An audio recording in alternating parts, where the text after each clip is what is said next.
I am Deidré Wallace, a relationship and corporate therapist. The clue is always in the gaze. Point 15. There is a particular aspect of Sigmund Freud's child development teachings that every parent should know. It is called the Oedipus complex. Now, I would like to address an angle that I found useful with regard to Sigmund Freud and child development.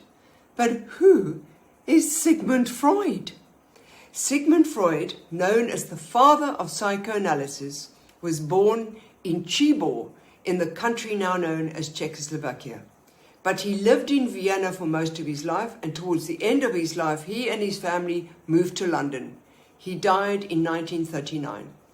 Tons of books and writings can be found either by or on Freud in universities and various institutions. Freud had and still has many followers, but he also had and still has just as many critics. And when Freud was alive, he had countless rows and arguments with his fellow colleagues. Yet, Freud is still known as the father of psychoanalysis. However, to understand Sigmund Freud and his writings fully, it's a complex matter indeed. And being a scholar of Freud is one thing. Implement his theories while sitting in the therapist chair became a different matter, for me anyway. What I found important were the early findings that we developed through a series of critical stages. You may think and feel that this stuff is a whole lot of hogwash, nonsense, and even drivel. But only when you come to sit in the therapist chair, as I have done, and even through careful observation, that these series come to life and begin to make sense. I also found that the most important of Freud's observations was the Oedipus complex, which will also provide you with a deeper understanding of the next few videos.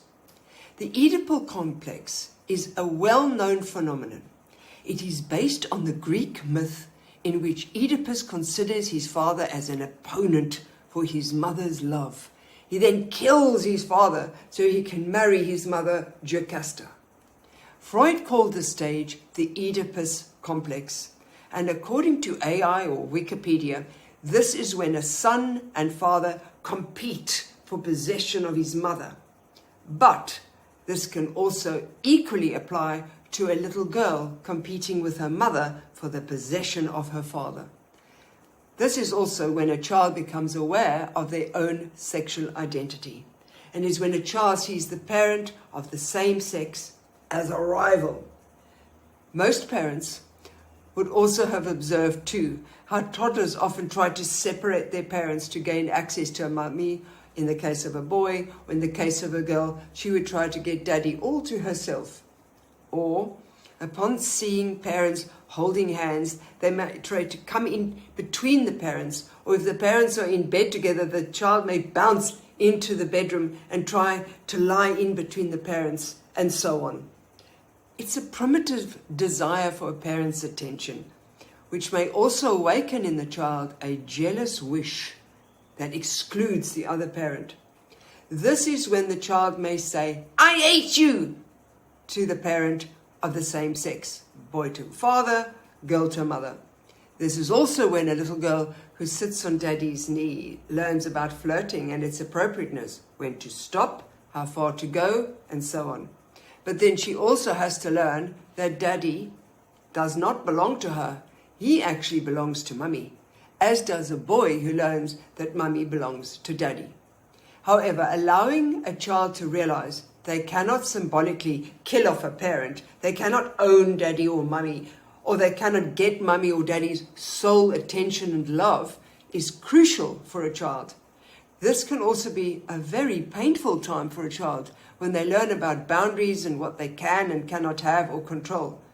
And this stage of development may involve a few temper tantrums, but also some grief and sadness, even as a child begins to realize that mummy and daddy belong to one another, and that they will have to find their own relationships in time to come. Indeed, how parents help a child to work through these stages will determine the child's behavior in relationships later on in life. If a child gets confused, and many do, whilst trying to work through these various complex stages, then this could be why they may struggle with certain aspects of relationships later on in life. Because if a child is not able to work through these development stages constructively, then later on in life as a teenager or an adult, unaddressed or buried feelings can become an issue and they may find relationships difficult. And as an aside, as the child begins to identify or attach himself to either parent, these jealous desires are not necessarily constrained to the child. Parents may get annoyed and could land up competing with each other for the child's affection. And this could also trigger areas that they may need to address.